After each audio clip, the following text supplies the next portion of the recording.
Boa noite, pessoal. A gente está iniciando mais uma live do Repensando o Negócio. O tema de hoje é Inovando com Empatia, com o Thiago Diogo. A gente vai conversar sobre como ouvir os clientes para construir soluções em conjunto.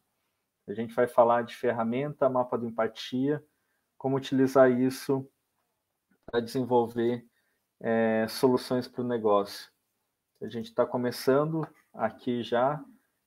Eu vou esperar as primeiras pessoas entrarem, chegar. Enquanto isso, a gente vai compartilhando também. Compartilhe para os seus amigos, para mais gente poder assistir, acompanhar nosso bate-papo. O tema de hoje é Inovando com Empatia, como ouvir os clientes para construir soluções em conjunto. Já tem o pessoal chegando aqui. Vocês estão ouvindo bem? Está tudo certo com o som?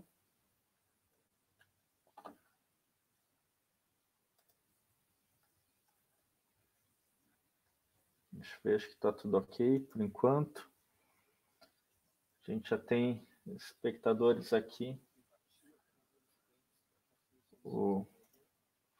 A Claudiane está aí. Boa noite, Claudiane. Tudo bem? Já tem o pessoal que está curtindo, compartilhando também. Obrigado. Lembrando que essa live faz parte do projeto Repensando o Negócio. É uma ação que eu criei conversando com amigos nesse momento de crise, de desafio, de como eu posso contribuir com a sociedade. Então, eu fui desafiado também pelo Renova BR, uma escola para políticos, que eu sou aluno, a fazer parte de um projeto Renovando o Brasil, que esse ano está focado em combater criações de combate à pandemia do coronavírus. E eu, como professor universitário da área de gestão, entendi que uma forma de contribuir é debatendo gestão, ajudando principalmente pequenos empreendedores a poder superar esse momento de crise e desafios. Falando de ferramentas, falando de cenário, a gente já falou sobre como cuidar de pessoas também nesse momento, conversou sobre colaboração. Então, essas lives, quem quiser acompanhar as anteriores, além de estarem aqui no meu perfil, também estão no canal do YouTube. Quem quiser pode acompanhar por lá. E quem tiver algum amigo empreendedor, pode convidar ele para participar do projeto de mentoria, do Repensando o Negócio, que é uma conversa com professores ou consultores da área de gestão. A gente agenda a conversa para quem tiver interesse para poder participar e ajudar a superar esse desafio, a repensar o negócio nesse momento desafiador. Hoje, o tema da conversa de hoje da live é sobre inovação e empatia. Eu acredito muito que a gente tem que construir soluções empáticas para a nossa vida em sociedade e também para os nossos negócios. A partir de escutar o outro, de conversar com o outro, é muito mais fácil encontrar soluções. A própria conversa ela é geradora de ideias também. E hoje, para falar desse tema, eu tenho a felicidade de poder contar aqui com o Thiago Martins. Eu vou trazer ele aqui para a sala já. Boa noite, Thiago. Boa noite, Josué. Tudo bem? Tudo. O Thiago é meu coordenador no programa de inovação de cooperativas, que a gente trabalha junto. Ele coordena um programa fantástico do ISAI e também é meu aluno no mestrado de governança e sustentabilidade. É muito bom a gente poder estar sempre aprendendo junto e estar compartilhando conhecimento. Então, acho que isso é uma das iniciativas bem bacanas. Eu fico muito feliz de ter ele aqui. Ele tem uma vasta experiência na área de inovação, tem pesquisado muito nos últimos anos, coordenando o programa do ISAI Inova. Também fez pós-graduação em inovação pela Fundação Getúlio Vargas, tem especialização no MIT. Enfim, tem uma experiência bem vasta aí que eu vou deixar ele contar para vocês, poder compartilhar um pouco dessa experiência. E quem é o Thiago? Muito obrigado, Josué, por suas palavras. Fico muito grato de poder participar dessa live junto com você hoje. Gostei muito do que você apresentou, né? Você falou que eu sou teu coordenador e você é meu professor. É interessante porque a gente vai comentar um pouquinho mais sobre isso durante a live, nesses papéis que nós assumimos, né, ao longo da vida, e a oportunidade que a gente tem de compartilhar uns com os outros, né? Hoje a gente vai falar um pouquinho sobre isso, falar sobre essa divergência e convergência, né, aquilo que a gente pode aprender e compartilhar. Bom, quem é o Thiago, né? Eu estava lembrando de uma música do Belchior que fala: eu sou apenas um rapaz latino-americano sem dinheiro no banco. Mas eu não vou me apresentar dessa forma, né? Eu vou me apresentar de uma forma um pouquinho diferente, até vou explicar por que depois, ao longo da nossa live, ao longo da conversa. Eu vou começar falando um pouquinho sobre mim, né? Eu sou casado há 12 anos, então, antes de casar, eu fiz um trabalho voluntário durante 2 anos, né? Um trabalho em Pernambuco, fiquei durante 2 anos em Pernambuco, ajudando pessoas, ensinando elas um pouquinho sobre como elas poderiam encontrar felicidade, paz na vida delas, o que elas poderiam fazer para que elas pudessem ser mais felizes nessa vida. Depois disso eu voltei para cá, né, para Curitiba. Hoje eu resido na região metropolitana e tenho 3 filhos, né, 2 meninas, uma de 10, outra de 7 e um meninão de 3 anos, tá? Bom, você me conhece, sou uma pessoa paciente, né, sou calma, tranquila, e eu gosto muito uma das minhas características é desenhar, você bem sabe disso, né? Sem quem está bem próximo de mim sabe que eu gosto de fazer vários traços aí, onde quer que seja, na parede, no papel, e isso faz com que eu possa organizar melhor aí o entendimento de alguns aspectos, de alguns processos, enfim. Bom, na área educacional eu sou graduado em gestão de pessoas, né? Fiz um curso tecnólogo durante 2 anos, me especializei em gestão estratégica da inovação pela Fundação Getúlio Vargas. Nesse tempo, eu tive a oportunidade de começar uma graduação na Brigham Young University, né, uma universidade norte-americana, sediada em Utah, em Idaho, e também tive a oportunidade e o privilégio, né, de poder passar uma semana, né, dentro daquele ambiente, naquele ecossistema do MIT, né, em Boston, em Massachusetts. E isso enriqueceu muito a experiência em relação à inovação. A gente pode comentar algumas coisas aqui ao longo da nossa conversa também. E agora eu sou aluno do mestrado no ISAI, né? Já fui seu aluno, né? Tenho sido seu aluno, porque a gente aprende aí, não só em sala de aula, mas aprende direto. Então, essas são as minhas experiências educacionais. Como profissional, hoje eu coordeno, como você falou, o programa de inovação para o cooperativismo paranaense, sumatogrossense, goiano, paulista, e estamos nos encaminhando para ter uma turma em Brasília, né, junto com a Organização das Cooperativas do Brasil. Além disso, tem uma área de inovação no ISAI, que a gente chama de ISAI Inova, e eu também estou à frente desse time, né, um time multidisciplinar. Tá? A melhor definição que eu encontraria para dizer sobre mim, Josué, é que eu sou algo que eu ouvi uma vez e gostei muito no ambiente do ISAI, que é definitivamente um eterno aprendiz. Então, eu estou aqui aprendendo nessa vida e, quem sabe, ensinando um pouquinho.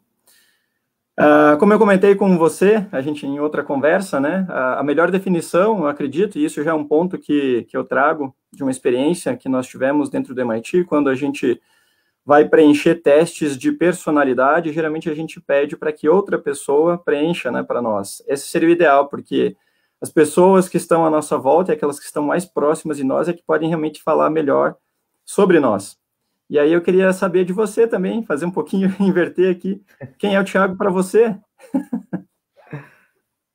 O Thiago é um cara que está sempre disposto a aprender mesmo, acho que, parafraseando você, o eterno aprendiz, e alguém que realiza.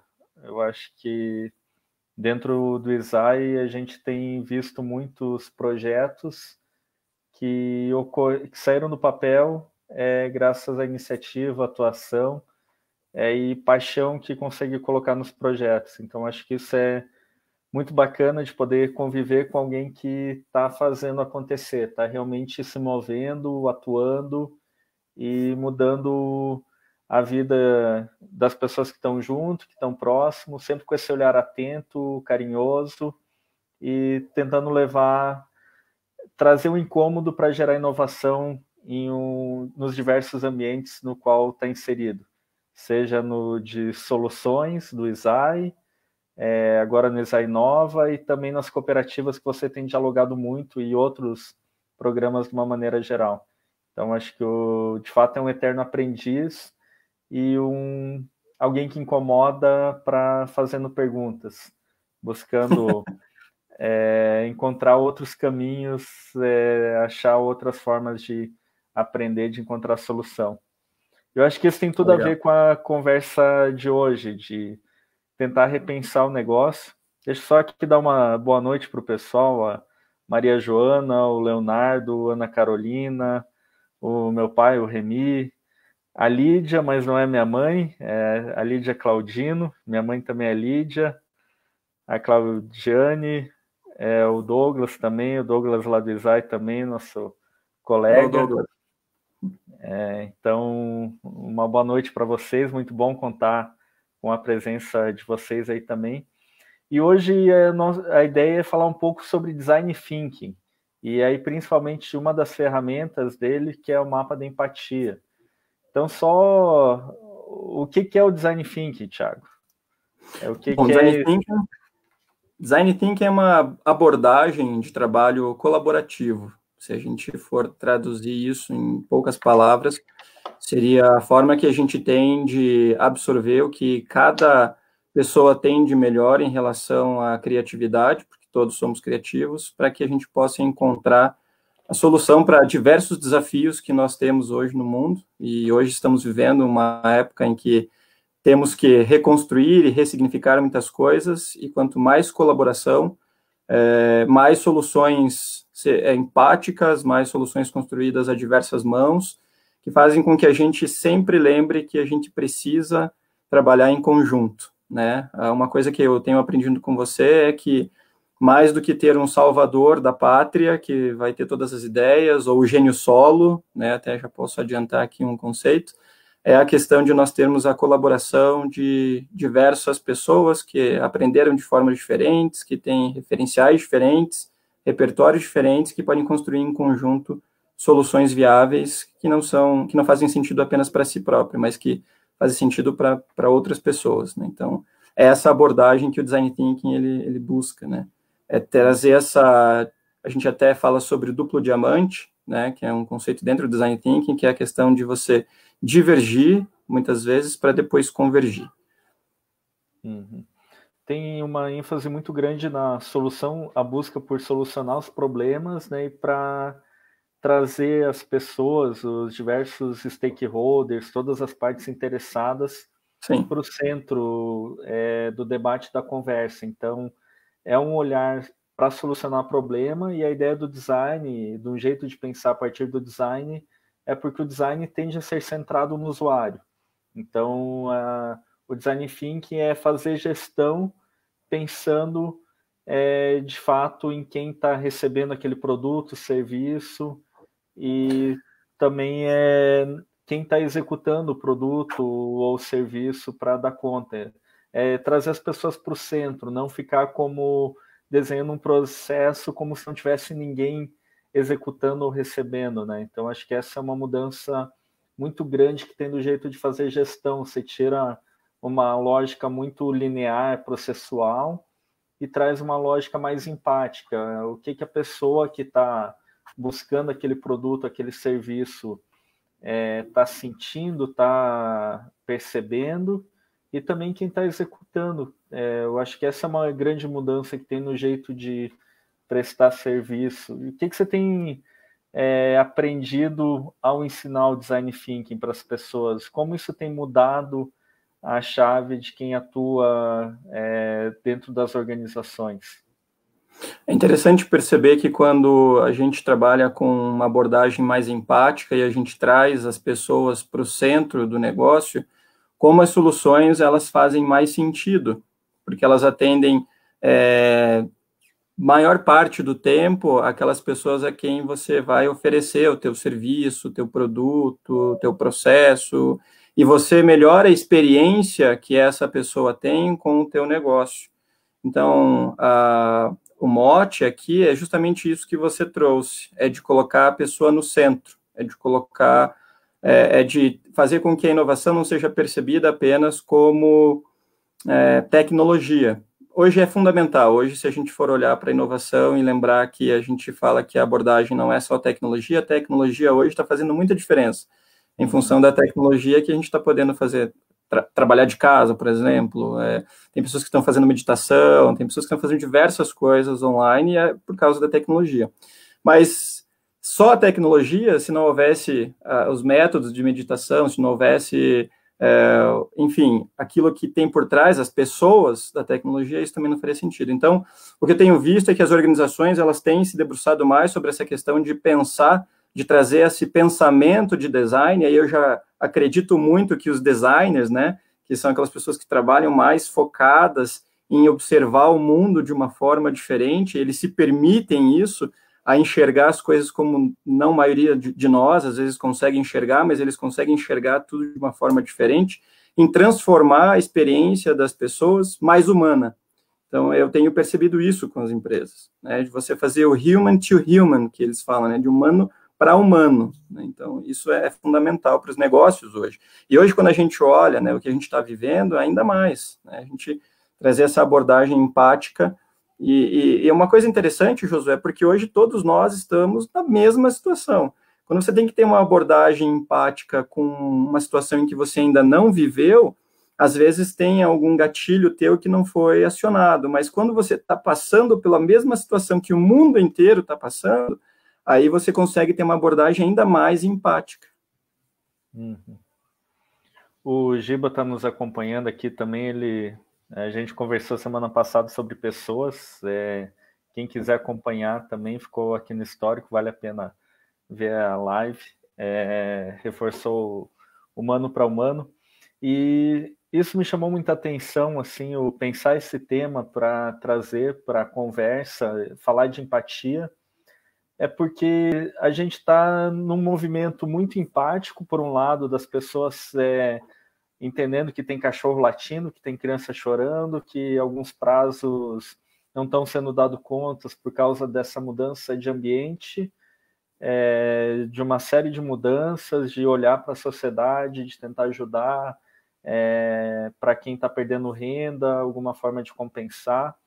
Mas, por outro lado, quando eu vejo pensar um negócio, tem uma tentativa muito grande só de replicar o que já fazia antes. Eu vejo um esforço pequeno, de uma maneira geral, de parar para perguntar, tá, aquela dor que você sentia em fevereiro, antes da pandemia, ela continua existindo para eu poder apresentar uma proposta de valor para você para curar aquela dor? Ou você está sentindo uma outra dor que, de repente, a minha competência, aquilo que eu sei fazer enquanto organização, poderia te ajudar? A ideia de falar de empatia é também para perguntar quais são as dores de hoje. Eu acho que isso está faltando um pouco, e até para a gente encontrar novos caminhos passa por reconhecer as novas dores. O que, de fato, a gente pode proporcionar nesse momento para as novas dores que estão surgindo.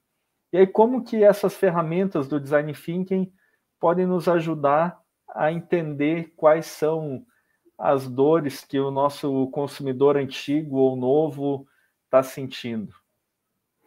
Você tocou num ponto muito interessante, porque uma das ferramentas que nós utilizamos dentro dessa abordagem, né, de design, dentro desse pensamento de design, é o que a gente chama de mapa de empatia, né, e como um mapa faz com que a gente possa chegar realmente, nesse caso, a dor, né, que a gente fala, esse costume, essa linguagem que a gente utiliza de entender qual é a dor do nosso cliente ou do nosso usuário e trazendo para a área de educação, como a gente já está fazendo uma abordagem mais prática e aplicada, qual que é a dor do aluno, né? O que realmente... E aí eu trago o ponto que você destacou na tua fala inicial, que foi justamente, ele é o meu coordenador e eu sou o professor. Então, você ter esses diferentes papéis faz com que a tua empatia ela seja ampliada, né? Faz com que você possa realmente sentir. É interessante, eu vou contar aqui, vou explicar um pouquinho para poder te responder e trazer a abordagem do mapa de empatia. Há algumas semanas, nós demos início às aulas online do programa de inovação. E eu acompanhei um professor em sala de aula virtual, né? Eu estava lá junto com ele, observando, vendo, mas no papel de coordenação. No mês seguinte, eu fui o professor daquela mesma turma, passando por aquilo que o professor passou. E as minhas observações e percepções foram não totalmente diferentes, mas eu consegui entender exatamente o que ele passou, porque eu tive que passar por essa mesma situação, por essa mesma experiência, e isso trouxe ainda mais insights para que eu pudesse colocar no papel e entender quais são as modificações necessárias, quais são as dores que aquele professor teve, para que eu possa ajustar isso e fazer com que a experiência do próximo professor possa ser melhor. A técnica para isso, né, na verdade, é uma ferramenta para isso, que a gente chama de mapa de empatia, que é o principal objetivo dessa ferramenta, que é uma ferramenta também colaborativa, é de você se colocar no lugar do teu usuário, do teu cliente, do teu professor, né? Se você, no caso, atue como um coordenador, trazendo uma experiência prática. Justamente para você analisar essa experiência e potencializar ela positivamente, para que você possa, tanto nesse caso, trazendo exemplo prático, do professor quanto dos alunos, uma experiência mais enriquecedora, que você possa gerar ainda mais valor, né? A intenção aqui é justamente do mapa de empatia, quando a gente coloca uma persona no meio dela, ou quando a gente traz um humano para o centro de um mapa de empatia, é entender realmente quais são as dores e as necessidades que essa persona, ou que essa pessoa tem, né? Trazendo o exemplo prático mais uma vez, eu precisava realmente entender quais eram as dores e as necessidades que esse professor teve, para que os próximos, eles possam já entrar um pouco mais aliviados dessas dores, né? Então, o mapa de empatia é uma ferramenta que visa exatamente isso, né? Ela foi criada, inclusive, por um designer, o Dave Gray, que tem um livro muito bacana, né? Acho que a gente pode até compartilhar o link depois de alguns livros, né? Tem um livro que ele traz uma abordagem de 83 jogos para você aplicar, e que foi nesse livro, no caso do Dave Gray, que ele traz essa abordagem, né? E ele falou que a criação do mapa de empatia foi justamente para enriquecer a experiência dos clientes dele, dos usuários que ele tinha no negócio dele. É isso mesmo, GameStorm. Jogos corporativos para mudar. É interessante, a Ana Carolina comentou aqui da questão de como empatia parece ser uma palavra nova, a gente não usava de fato. Eu não acredito que é um sentimento novo. A sociedade sempre teve empatia, sempre tiveram pessoas olhando pelo outro, pensando no outro também, mas a gente tem falado cada vez mais, inclusive no ambiente de negócio. Era de fato pouco utilizada a ideia de tentar entender o cliente da ótica dele. Sempre tinha uma tentativa muito grande de levar aquilo que eu entendo como ser um bom produto, um bom serviço, para ser comprado pelo cliente. A ideia de se colocar no lugar dele é um grande desafio. Aqui até o Alan compartilhou que quando usa o mapa de empatia parece um desabafo da pessoa. Eu tive a experiência de utilizar o mapa da empatia, até o tema dessa live surge de quando eu usei a ferramenta para fazer um processo de escuta dos alunos da graduação que eu coordeno. Então a gente tentou no primeiro momento manter a normalidade, fazer aula pelo Zoom, e a gente foi sentindo algumas dificuldades. Em um determinado momento eu parei para ouvir eles. O que de fato vocês estão sentindo, estão pensando. E eu acho que é legal falar um pouco, tem ali qual é a ferramenta, a gente passou, quem quiser acessar, mas basicamente o mapa da empatia é você se colocar no lugar do outro e procurar responder algumas perguntas. O que pensa e sente, o que vê, o que fala e faz, o que escuta, qual é a dor e quais são as necessidades ou ganhos que a pessoa pode ter com o produto ou serviço. A proposta... Oi, Thiago. Desculpa, eu ia só pegar o gancho que você trouxe aí da aplicação dentro da coordenação da graduação. Nós utilizamos isso no ISAI há alguns anos, uns 3 anos atrás, para trabalhar junto com o Comitê de Inovação, inclusive coordenado, né, por um amigo nosso, o professor Ricardo Pimentel.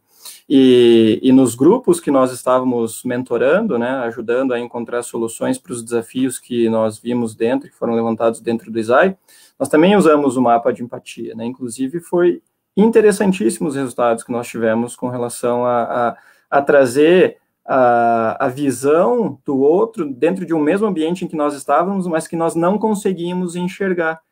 Então, quando você, por mais que você estivesse dentro da mesma organização, vivendo, às vezes, as mesmas situações, tendo uma visão diferente em função da aplicação de uma ferramenta. E como você disse, né, o mapa de empatia, ele tem uma atualização. Não sei se você já chegou a ver, mas a aplicação que nós fizemos dentro do comitê, o mapa que nós utilizamos dentro do comitê, ele tem agora uma atualização, né? Ele traz lá uma abordagem de com quem nós estamos sendo empáticos, e o que essa pessoa precisa fazer, quais são os desafios que ela tem, né, o que ela precisa fazer de diferente para conseguir, a gente conseguir entender o objetivo que ela tem, e as dores e as necessidades. Antes a gente ia mais para esse campo, né, o que ela vê, o que ela sente, o que ela pensa, o que ela fala. Então, ela ganhou aí uma atualizaçãozinha, né. E aí esse final é para entender a gente passa pelo que pensa, pelo que faz, para chegar no que ela está de fato precisando fazer, qual é a necessidade, que essa é a lógica. E aí o uso que eu fiz foi de passar as perguntas para os alunos, e foi uma riqueza muito grande de respostas. Então esse é um desafio aqui de passar para os clientes, alguns clientes que são mais próximos, cria um formulário no Google Drive, ou usa, depois eu vou passar também a dica de um site para poder fazer essa construção online mesmo, mas se não, ou pergunta no WhatsApp, fala, você pode mandar um áudio, aqui é importante ouvir. Eu acho que isso é legal. Ela nos ajuda já a tentar pensar no lugar do outro, mas para mim foi a primeira vez que eu usei, de fato, fazendo as perguntas para o outro. E é interessante que algumas coisas apareciam no que eu vejo, no que eu sinto, outras apareciam no que eu ouço. E esse conjunto grande deu para entender quais eram as diversas dores que existiam, quais ações poderiam ser tomadas, deixa uma tomada de decisão bem mais madura, mais tranquila. E levando isso para o cliente, eu acho que é uma proposta muito legal para a gente poder entender o que o cliente está de fato precisando nesse momento. Por exemplo, agora tem muita gente que está com receio do coronavírus. Como que o teu negócio pode mostrar que é um negócio seguro?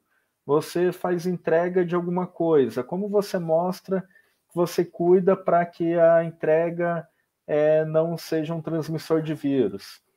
De que forma você pode transmitir essa segurança? Eu acho que é importante.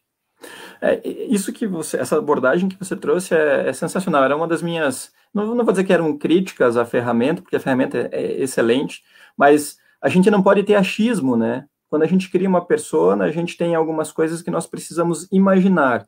E isso que você traz eu perguntei para os meus alunos, cada ponto do que traz dentro do mapa de empatia, você tem a resposta real, né? Então, ele serve, além de uma ferramenta colaborativa, uma ferramenta de pesquisa que traz os sentimentos que as pessoas estão tendo, e aí, quando você consegue entender o sentimento que a pessoa está tendo, você consegue entender o que ela está realmente sentindo, você tem esse transporte para aquilo que a gente chama de empatia, né? Você sabe realmente o que as pessoas estão sentindo, como elas estão pensando, o que elas estão ouvindo.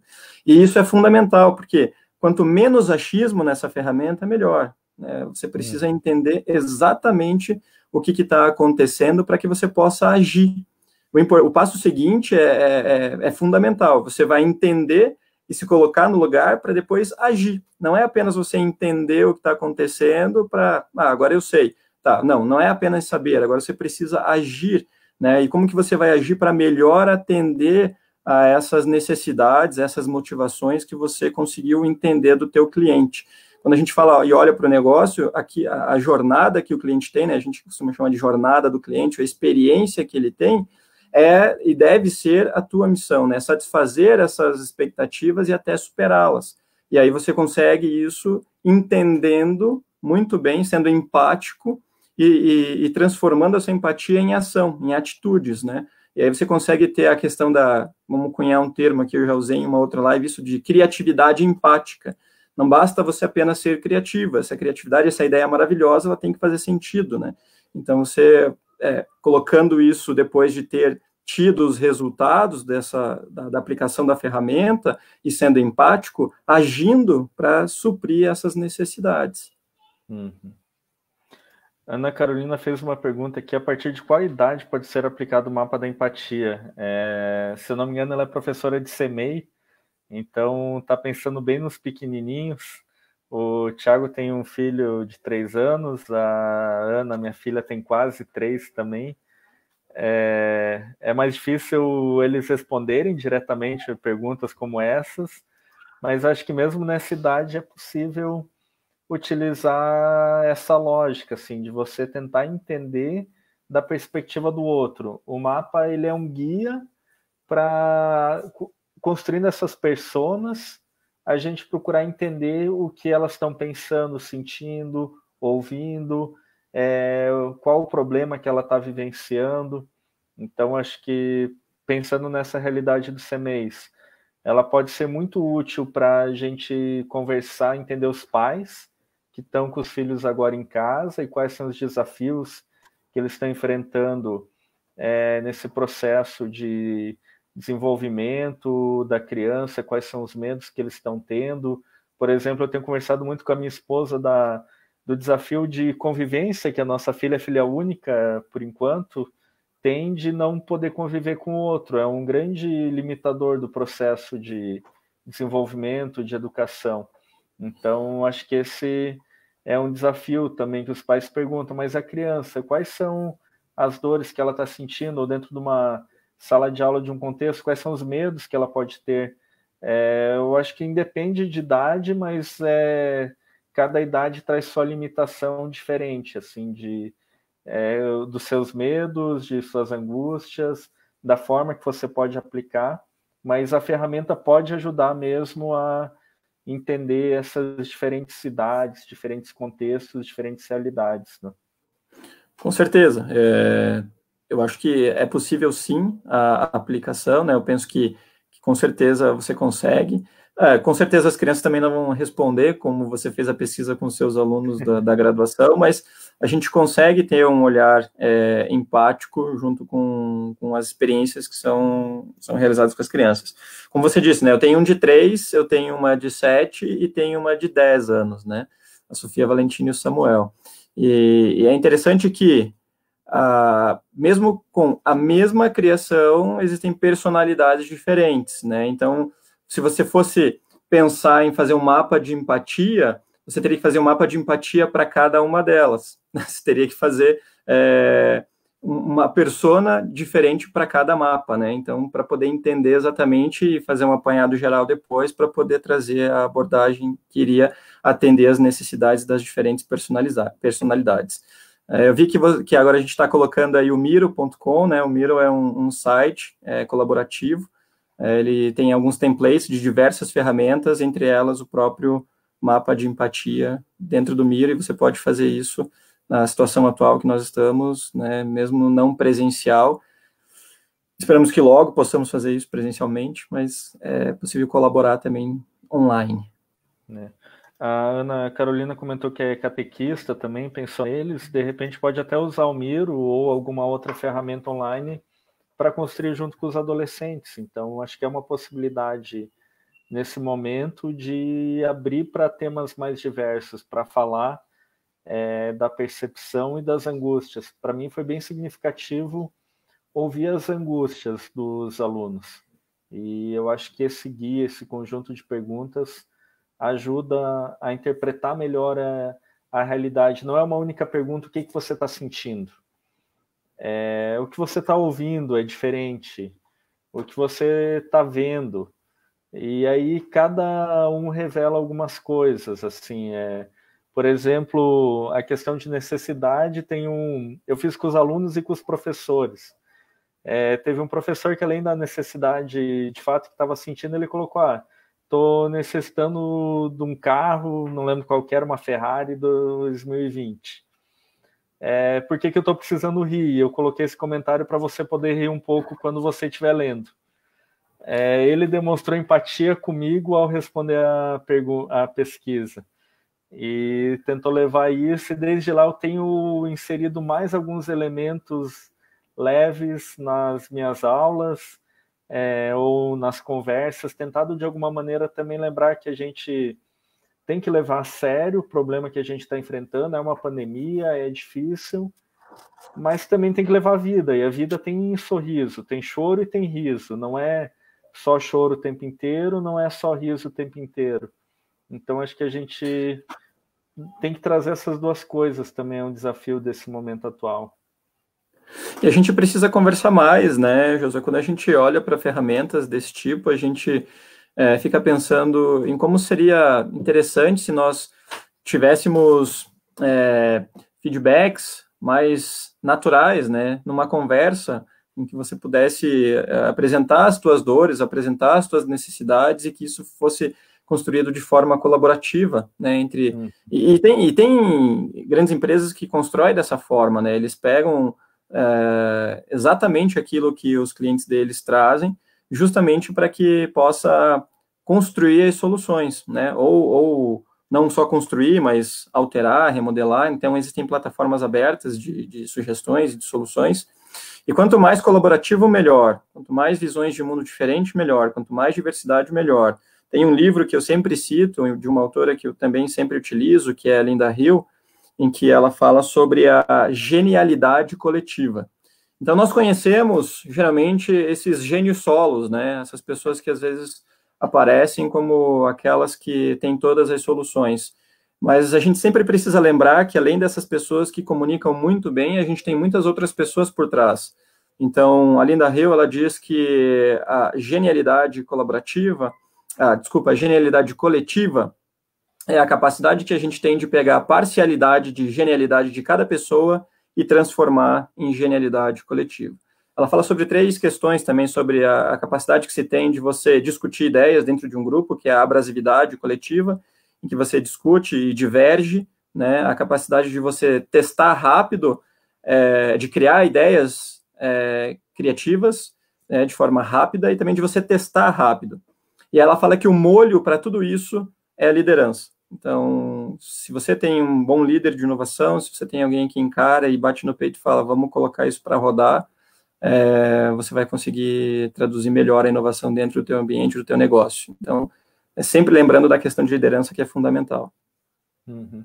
Eu acho que esse é o desafio de alguém que coordene essa atuação, de primeiro que crie um ambiente propício para expressão, que ouça as pessoas, que crie esse momento de ouvir ideias até divergentes para gerar essa abrasividade. Se a gente também cria um ambiente único, sem discordância, sem espaço para o contraditório, não tem muito espaço para inovação, porque é uma visão única, então você aprende a falar amém e concordar o tempo inteiro, e a divergência é fundamental, esse choque, muitas vezes, para gerar inovação, para gerar mudança. Aqui eu achei interessante que o Leonardo compartilhou com a gente da questão de visual e o uso de desenhos e seus múltiplos significados. E aí as crianças têm essa capacidade de se expressar por desenhos de uma maneira muito boa. Então também é outra forma da gente gerar empatia, de poder desenhar o que está vivendo nesse contexto. Poderia até ser uma atividade desse momento agora e fotografa e envia pelo WhatsApp para poder ter acesso, entender o que elas estão sentindo, como elas estão percebendo tudo isso. Tenho certeza que vai ter coisa muito surpreendente nesses desenhos, de relatos que a gente não esperava ouvir. Eu acho que isso é legal da ferramenta, que provoca, de uma certa forma, ouvir o outro, porque a gente tem respostas que não esperava. E essa é uma riqueza muito grande. Exatamente, a minha do meio, ela se expressa muito, muito mesmo por desenhos, né, e trazendo essa experiência no final de semana passado, eu sentei com eles e mostrei um pouquinho daquilo que eu fazia muito tempo atrás e tinha parado de fazer. Eu gostava muito de ampliar e reduzir desenhos, né, então eu peguei alguns personagens de desenhos que eles assistem e comecei a desenhar com eles para eles pintarem, né? E ela se expressa muito com desenhos, né, ela coloca ali no papel aquilo que ela está sentindo, para poder a gente entender o que realmente ela está, para a gente poder compreender o que ela está sentindo. E essa é uma forma realmente, né, de atingir esse público aí menorzinho, as criancinhas, para que elas possam nos traduzir para nós, para que a gente possa entender o que elas estão trazendo e ser empáticos com elas. Muito legal. Uma das atividades que eu faço na disciplina do programa de inovação, eu trabalho a disciplina de modelos de negócios inovadores. E é uma das atividades que é mais significativas ao longo do curso é parar para ouvir o cliente.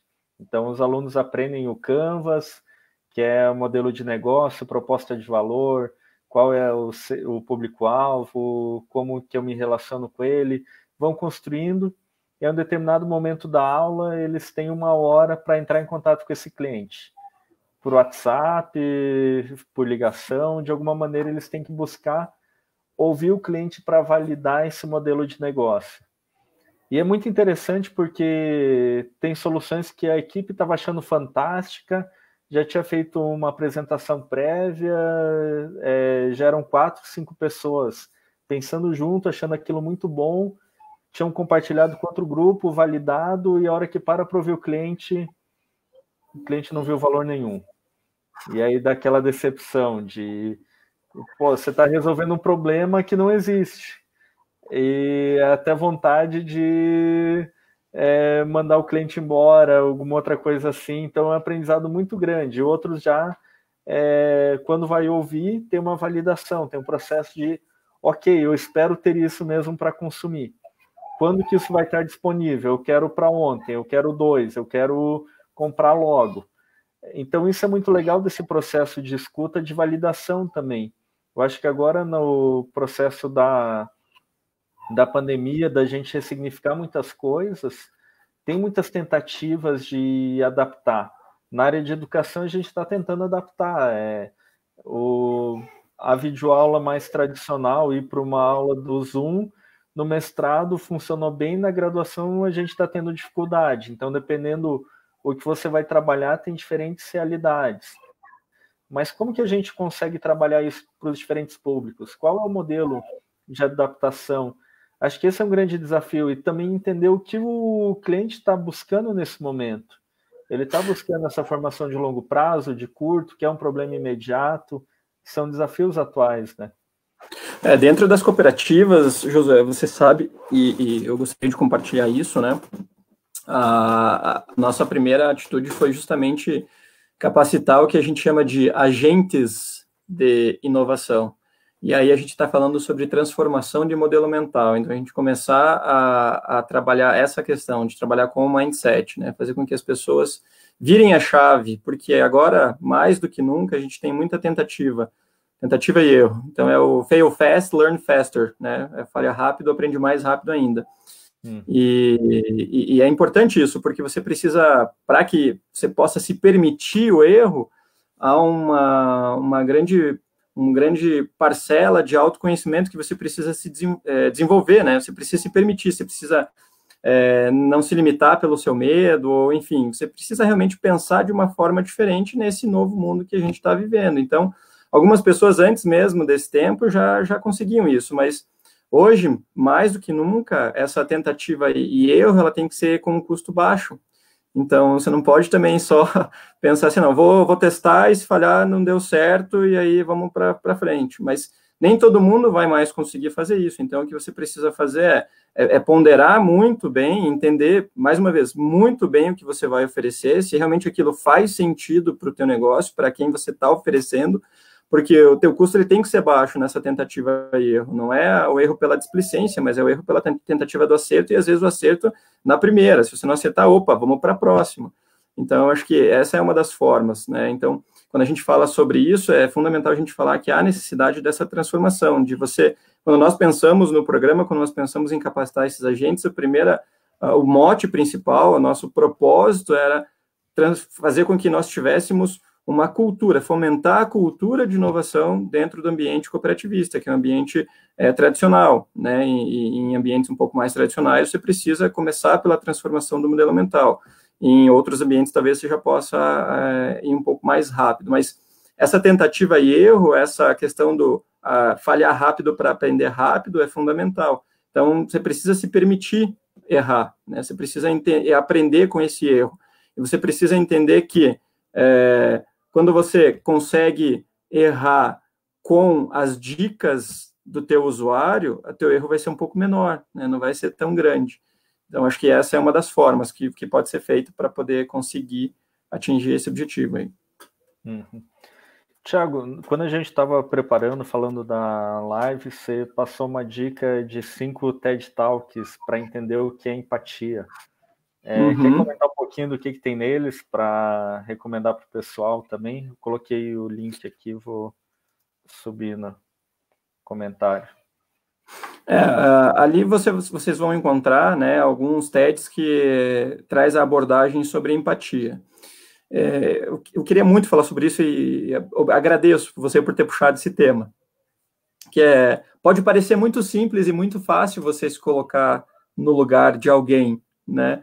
Mas quando você não viveu, quando você não passou pela experiência daquela pessoa, pode ser que você tenha algumas limitações.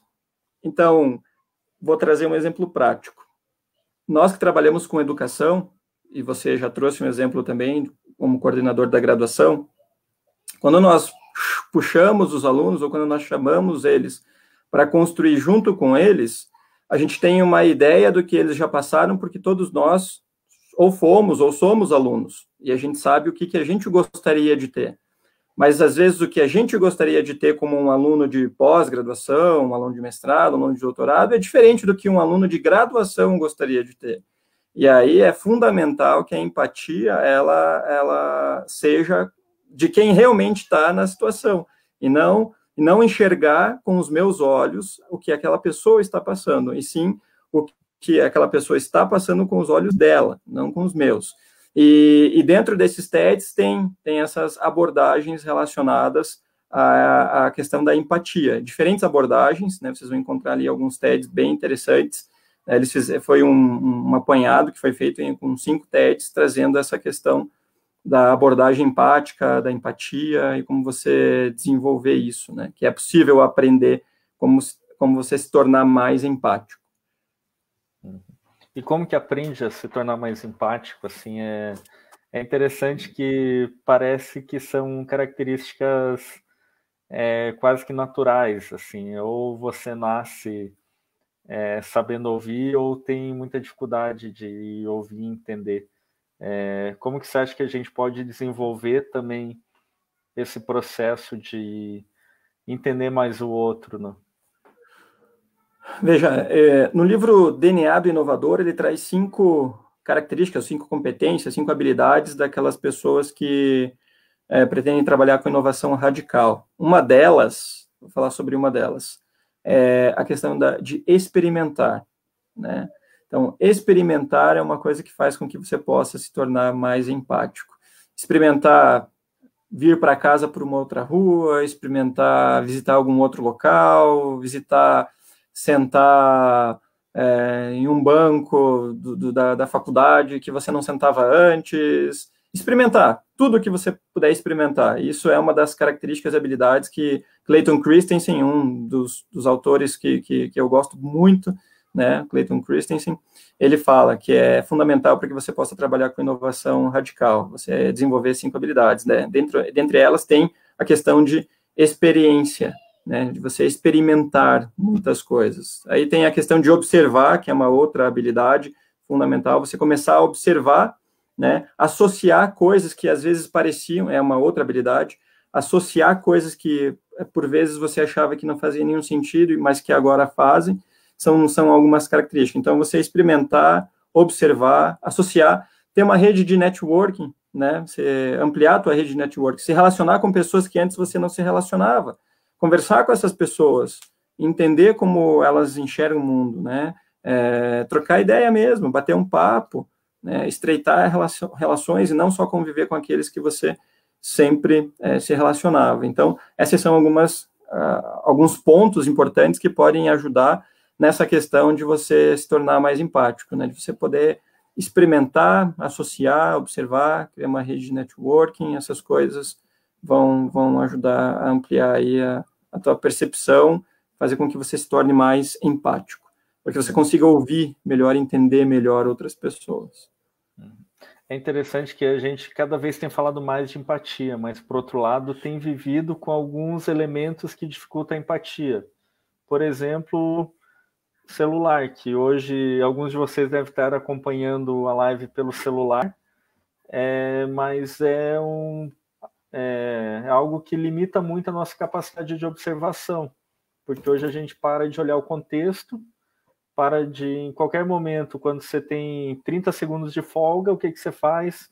Tira o celular do bolso, pega, vai olhar alguma rede social, alguma coisa. Então, limita muito observar a realidade, tentar entender os outros.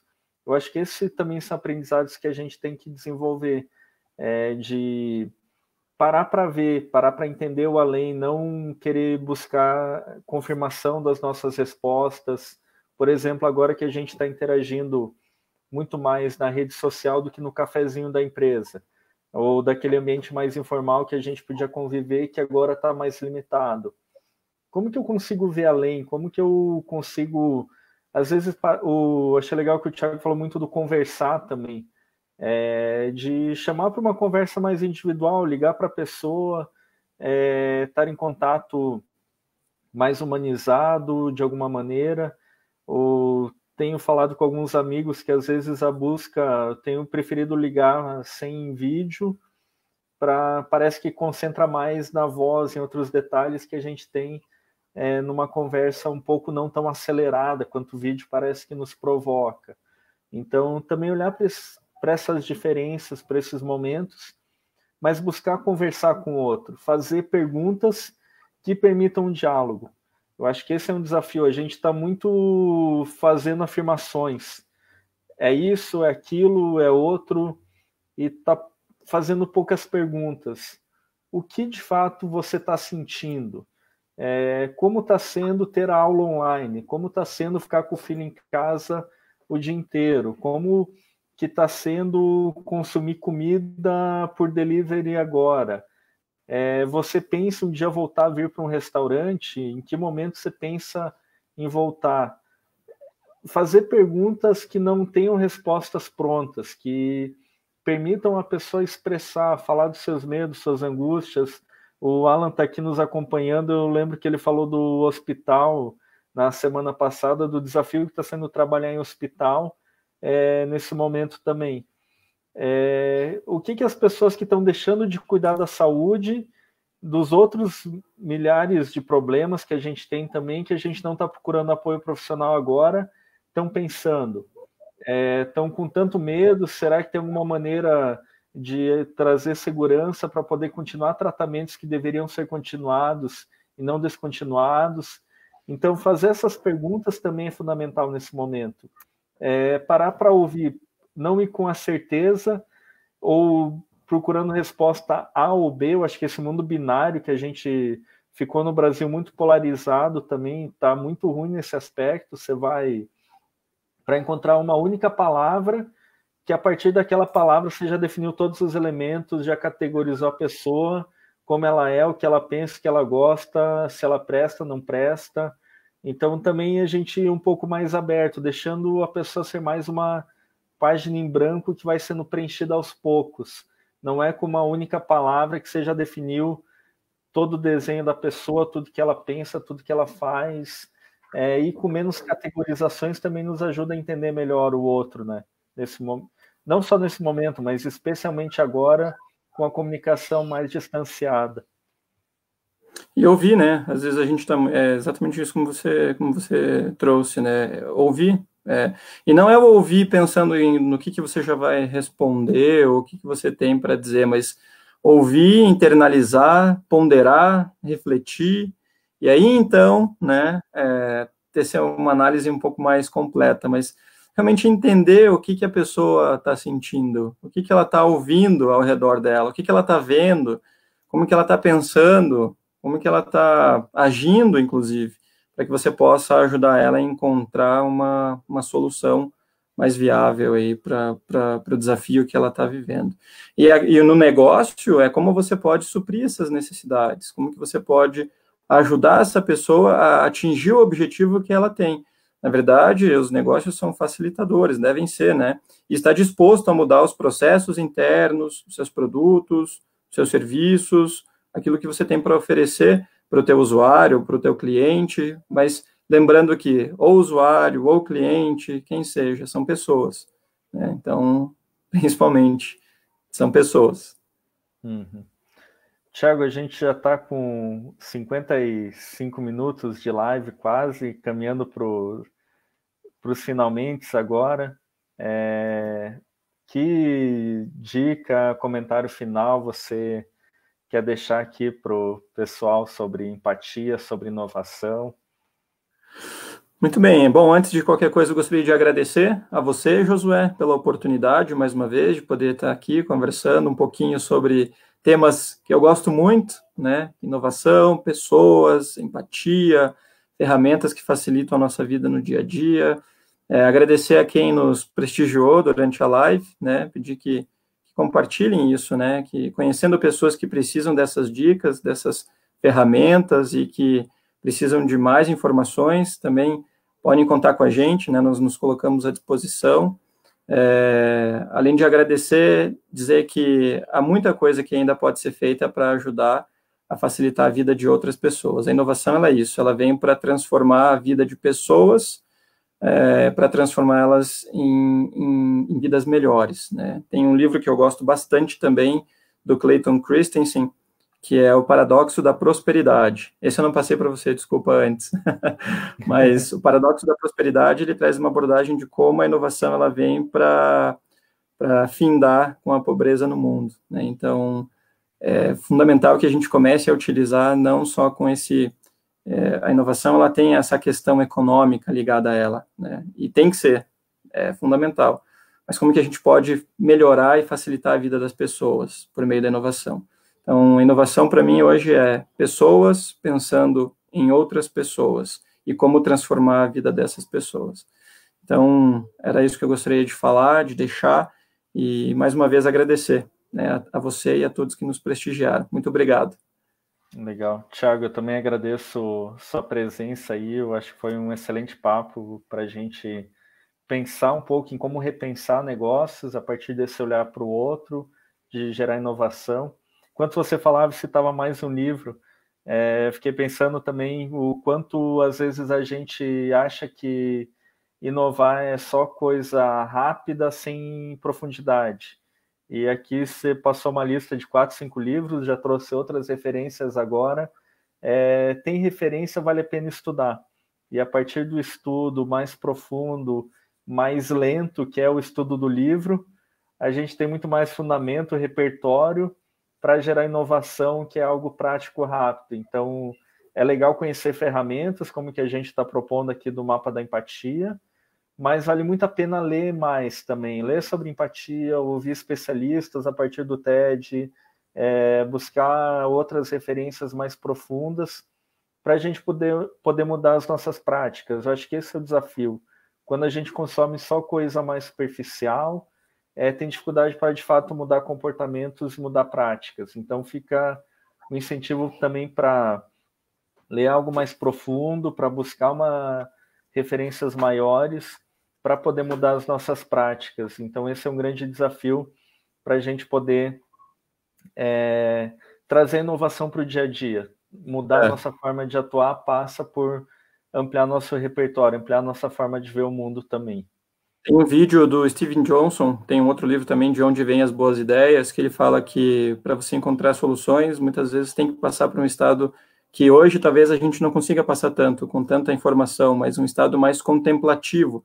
Você precisa unir a sua ideia ou parte da sua ideia com a ideia de outras pessoas para que você possa, então, chegar ao resultado que você gostaria, né? E é basicamente o que a gente conversou aqui, né? Unir aquilo que você tem de empatia, aquilo que você já conhece sobre determinado serviço ou produto, com outras pessoas que podem trazer insights diferentes dos seus. Tem uma máxima que eu gosto bastante, até para poder encerrar, é que o estudo é a chave da oportunidade. Então, estudar sempre, aprender sempre, uma coisa que foi me ensinado é que o conhecimento é a única coisa que não podem tirar de nós, e que quanto mais nós buscarmos, mais oportunidades nós teremos. Legal. Estudem, busquem outras referências, acho que isso é fundamental mesmo. Eu agradeço a presença de vocês aqui. Fica o convite para a próxima live com a Morgana, que é mestranda na área de administração. A gente vai falar sobre Faça Acontecer. Em tempos de crise, inovação e marketing podem alavancar o seu negócio. na próxima quinta-feira, 4 de junho, às 8 horas aqui no Facebook também. Então, novamente, obrigado você que está aí nos assistindo. Se achou que o conteúdo é interessante, compartilhe com seus amigos, colegas. Falem para os empreendedores também que queiram participar do processo de mentoria. Vou colocar de novo o link aqui nos comentários. É uma possibilidade para quem quiser buscar esse apoio, esse suporte. Eu acho que é fundamental para a gente conseguir passar junto por esse momento desafiador. Então, empatia também é sentir a dor do outro, mas não só sentir, é fazer algo para superar. Então, não adianta nada eu entender que o outro está sofrendo, dar um tchau e falar, fique sofrendo sozinho. Eu acho que empatia passa pelo próximo passo, que é resolver junto o problema. Então, uma vez que a gente identifica o problema, trabalhar junto para solucionar o problema com o outro também. Agir de forma empática.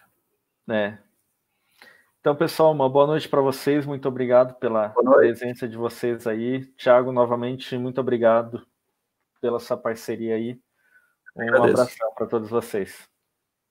Até mais. Até.